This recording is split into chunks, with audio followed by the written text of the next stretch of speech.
चुनाव यहाँ हो रहे हैं सभापति जी। मुझे भी 50 साल हो गए राजनीति में। किसी भी माननीय सभापति महोदय, बहुत बहुत धन्यवाद। इलेक्टोरल रिफॉर्म पर माननीय अमित शाह जी ने जो लोकसभा में भाषण दिया, मैं वहीं से शुरू करूंगा और अंत भी वहीं से करूंगा। राहुल जी के जितने भी सुझाव थे, जो उनके बिंदु थे, उसका एक भी उत्तर उन्होंने नहीं दिया। Digital You continue, please. Digital machine readable पारदर्शी वोटर रोल होना चाहिए, इसमें क्या आपत्तिजनक थी? होना चाहिए कि नहीं होना चाहिए?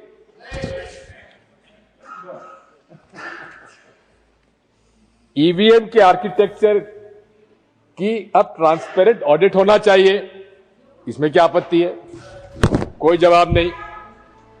बीजेपी नेताओं और कार्यकर्ताओं के कई राज्यों में वोट रखने और करने पर कोई जवाब नहीं।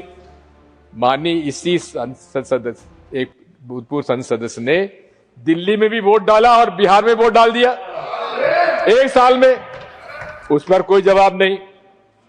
सीजेआई के चयन प्रक्रिया के बारे में कोई जवाब नहीं।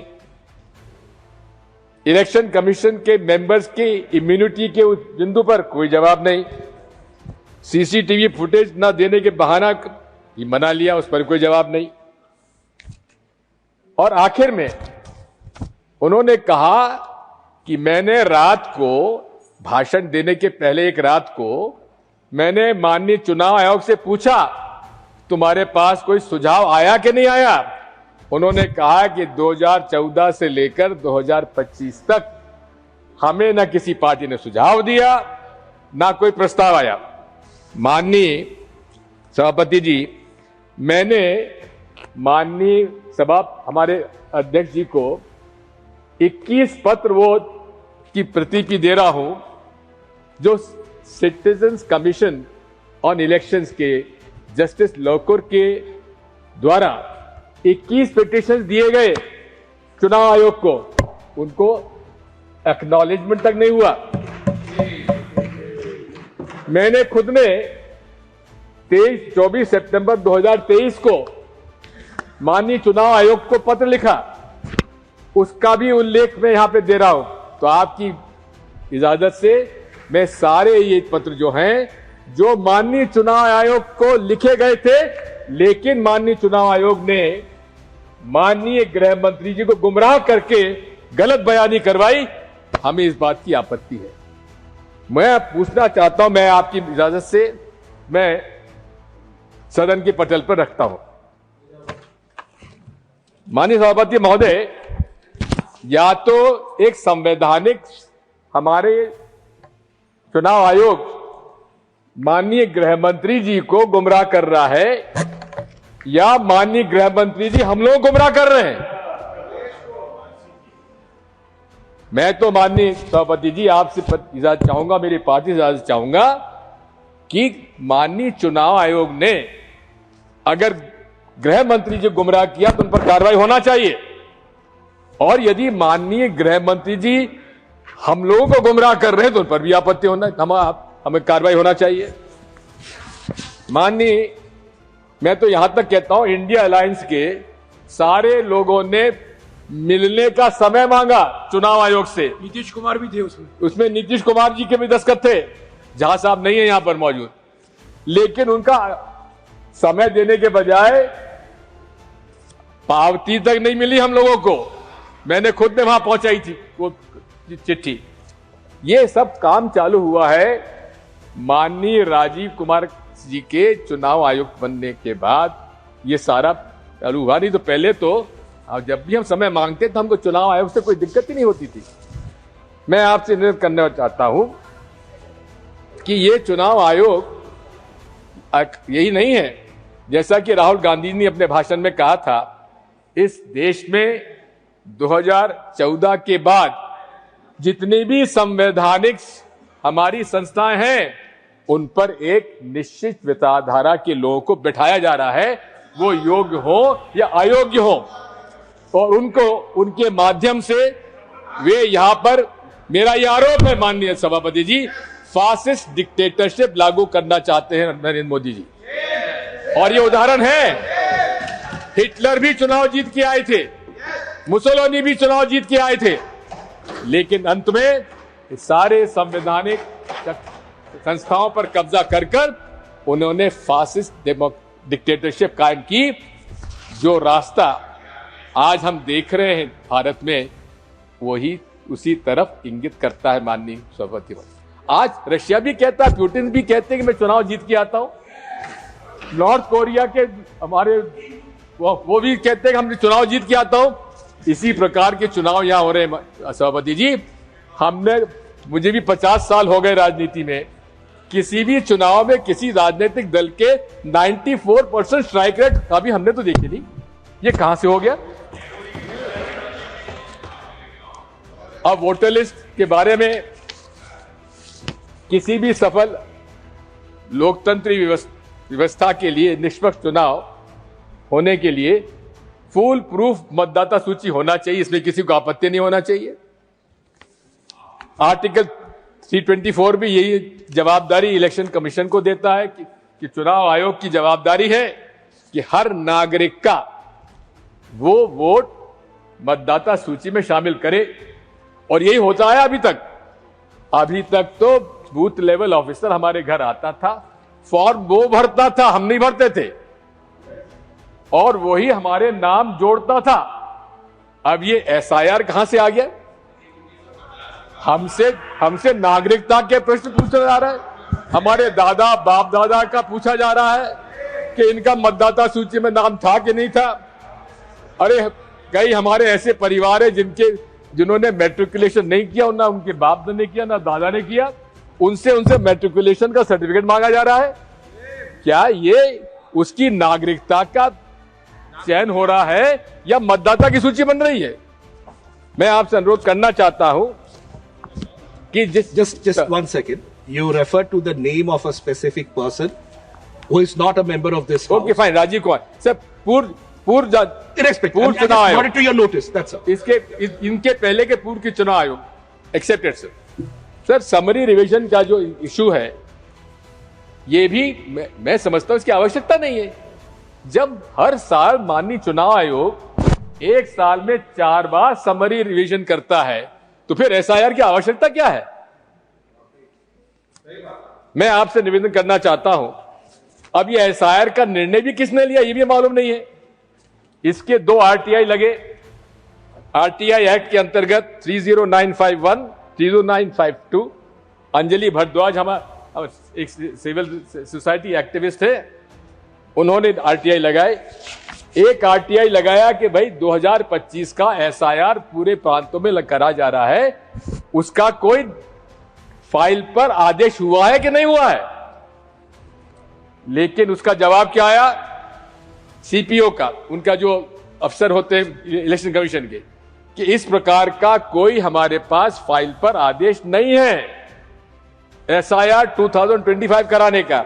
फिर उनका दूसरा था, आपने बिहार में एसआईआर कराने का निर्णय जब लिया तो क्या उसमें आपने कोई इसमें आदेश किया है? फाइल पर कोई आदेश नहीं हुआ। मैं निवेदन करना चाहता हूं कि अब वोट चोरी की बात है, वोट चोरी की बात सामने है, चारों तरफ हमको देख ही रहे। कर्नाटक, हरियाणा, महाराष्ट्र में अनेक प्रमाण राहुल गांधी जी ने दिए। अब ये भी एक चिंता का विषय है कि एक व्यक्ति के 3-3, 4-4 जगह 25-25, 50-50 जगह नाम जुड़े हुए हैं। बड़ी आसानी से डी डुप्लीकेशन सॉफ्टवेयर के उपयोग से आप 1 मिनट में सारे नाम पता लगा ले। लेकिन जब ये बात सामने आई तो माननीय चुनाव आयोग को संज्ञान में लेने के बजाय उन्होंने डी डुप्लीकेशन सॉफ्टवेयर का उपयोग करना ही बंद कर दिया। आखिर ये पक्षपात नहीं तो और क्या है माननीय सभापति महोदय?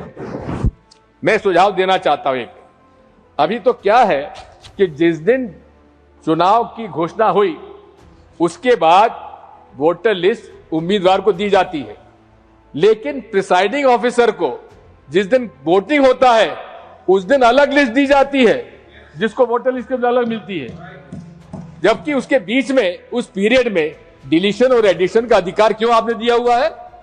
जिस दिन आपका ये जो कोड ऑफ कंडक्ट लगता है उसी दिन उसको फ्रीज कर देना चाहिए, मेरा सुझाव है। Model of code of conduct काहे के लिए करते हैं आप? Model of code of conduct का हर पहलू पर आप पक्षपात कर रहे हैं। अब आप बताइए, नरेंद्र मोदी जी, उनका नाम तो मैं ले सकता हूं ना, प्रधानमंत्री जी, कर्नाटक में वोट का कहते हैं, कर्नाटक के मतदाता भाइयों और बहनों, बजरंगबली का नाम लो और भाजपा को बटन दबा दो। ये model of code of conduct में पूरी सब आता है कि नहीं आता है? आप बताइए। दूसरा, हर भाषण में मुसलमान, शमशान, कब्रिस्तान, हिंदुस्तान, पाकिस्तान, क्या मॉडल कोड कंडक्ट में नहीं आता? क्या सेक्शन 123, 125 रिप्रेजेंटेटिव पीपल एक्ट का उल्लंघन नहीं है? पुलवामा के शहीदों से, युवकों से वोट मांग रहे हैं राजस्थान में और उनको नोटिस तक नहीं दिया गया। ये क्या पक्षपात नहीं है? अब पक्षपात दल बदल हुआ महाराष्ट्र में। सामान्य तौर पर जब भी पार्टी का विभाजन होता है तो उस पार्टी के सिंबल को फ्रीज कर दिया जाता है, लेकिन वहां पर शिवसेना का चुनाव चिन्ह शिंदे जी को दे दिया और एनसीपी का चुनाव चिन्ह अजीत पवार साहब को दे दिया। क्या ये पक्षपात नहीं है? आखिर ये अशोक लवासा ने एक डिसेंट नोट लगाया, उनके खिलाफ छापे पड़ गए, उनको इस्तीफा देना पड़ा। इसी प्रकार से जैसा पूर्व वक्ताओं ने कहा है, मेरा आपसे अनुरोध है कि ये डायरेक्ट कैश बेनिफिट ट्रांसफर की योजना के बारे में थोड़ा विचार करना चाहिए। दौरान चुनाव के तेलंगाना, तमिलनाडु में तो चुनाव आयोग ने रोक दिए, लेकिन बिहार में उन्होंने तो यहां तक भी इस बार इतने लोगों को 10 लाख, इतने 10 लाख, इतने लोगों को इस तरह से बांटा है हर वोटिंग के दिन तक। इसमें पूरा इस तरह से एंटी डिफेक्शन लॉ, अरे हमारे विधायकों को तोड़ तोड़कर उन्होंने सरकारें बना ली, एंटी डिफेक्शन लॉ लागू नहीं हुआ। मेरा सुझाव माननीय सभापति जी, जो पार्टी से डिफेक्ट करके जाता है उसको 6 साल तक के लिए चुनाव लड़ने से उसको रोका जाए। मैं रजिस्ट्रेशन ऑफ पॉलिटिकल पार्टीज की बात करता हूं। अनरिकॉग्नाइज्ड पार्टीज 2763 है। क्या मजाक बना रखा है? इसको कठोरता से काम करना चाहिए, इसको नहीं रिकॉग्निशन का। मनी पावर, साहब मनी पावर का तो हद हो गई है। आप जिस प्रकार से मनी पावर का उपयोग हो रहा है, हम पर झूठ पे वो बात करने की हमको बाध्यता कर पड़ता है। कौन से लोकसभा चुनाव 70 लाख में पूरा हो जाता है? हर मत, जहां तक कि नरेंद्र मोदी जी, अमित शाह जी को भी झूठा प्रमाण पत्र देना पड़ता है कि उनका चुनाव खर्च केवल 70 लाख रुपए में हुआ है। इस पर जो सीलिंग है उसको हटाया जाना चाहिए। मैं तो ये भी कहता हूं कि इस पर सुपर रिच पर टैक्स लगाए जाने की आवश्यकता है और नेशनल इलेक्शन फंड की जरूरत है, जिसका कि बंटवारा जितना परसेंटेज ऑफ वोट जिसके पास आया उसके हिसाब से वितरण कर दिया जाना चाहिए। माननीय ईवीएम के बारे में मैं शुरू से कहता आया हूं और आपसे मैं कहना चाहता हूं कि मैं बैलेट पेपर के पक्ष में हूं, लेकिन साथ में अगर बैलेट पेपर से इतना ही विरोध है और ईवीएम से माननीय नरेंद्र मोदी जी को इतना ही प्रेम है, तो मेरा एक ही निवेदन है कि आप वीवीपैट की स्लिप और ये हमारे तत्कालीन चीफ जस्टिस ऑफ इंडिया का जो voter verifiable paper audit trail की बात है, उसमें उनका निर्णय था कि it is to be to the satisfaction of the voter. अब आप हमको 7 सेकंड के लिए दिखाते हैं, कोई लोग देख पाते हैं, कोई लोग नहीं देख पाते हैं। अरे उस वीवीपैट स्लिप को आप डब्बे में गिराते हैं, अरे हमारे हाथ में दे दीजिए, हम हाथ में उसको फोल्ड करके डब्बे में डाल देंगे, उसकी काउंटिंग होना चाहिए। इसमें क्या आपत्ति होना चाहिए? नीतीश कुमार जी ने खुद ने मांगा है इसको। इसी के साथ साथ आप 100% काउंटिंग होना चाहिए। गलत बात कहते हैं कि इसमें बहुत समय लगेगा, बिल्कुल समय नहीं लगेगा। मैंने तो माननीय सभापति जी स्टॉप वॉच से देखा है कि एक जो आखिरी 5 वोट जो बूथ पर काउंटिंग होता है, स्ट्रांग रूम से निकल के काउंटिंग टेबल और काउंटिंग टेबल स्ट्रांग जाने में 47 मिनट लगते हैं। अगर आप ये कहां लिखा हुआ कि 15 टेबल की काउंटिंग होना चाहिए, 50 टेबल कर दीजिए। आप 7 राउंड के अंदर सारा पूरा हो जाएगा, 7 घंटे के अंदर पूरी आपकी काउंटिंग पूरा हो जाएगा। माननीय सभापति महोदय, 1 नेशन 1 इलेक्शन ये हमारे फेडरल स्ट्रक्चर का अपमान है। ये भारत विविधता में एकता, ये भारत की शक्ति है और वन नेशन वन इलेक्शन से आप उसको तबाह करने जा रहे हैं और ये फासिस्ट डिक्टेटरशिप का एक रास्ता खोल रहे हैं। मैं डिलिमिटेशन के बारे में भी कहना चाहता हूं। उत्तर भारत और दक्षिण भारत के जो जनसंख्या अनुपात में फर्क है उस पर हमको उसके आधार पर नहीं होना चाहिए। डिलिमिटेशन जनसंख्या के आधार पर नहीं होना चाहिए। मौजूदा अनुपात जो दक्षिण भारत की सीट से और उत्तर भारत की सीट से उस अनुपात से ही डिलिमिटेशन होना चाहिए। अंत में माननीय सभापति महोदय, मैंने आपसे अनुरोध किया था कि मैं माननीय अमित शाह जी के भाषण से समाप्त करूंगा, इसलिए मुझे 2 मिनट का समय दे दीजिए। वैसे मेरे पास अभी 1.5 मिनट है। पहली बात तो यह है कि आरएसएस एनजीओ पंजीकृत है कि नहीं है? नहीं है।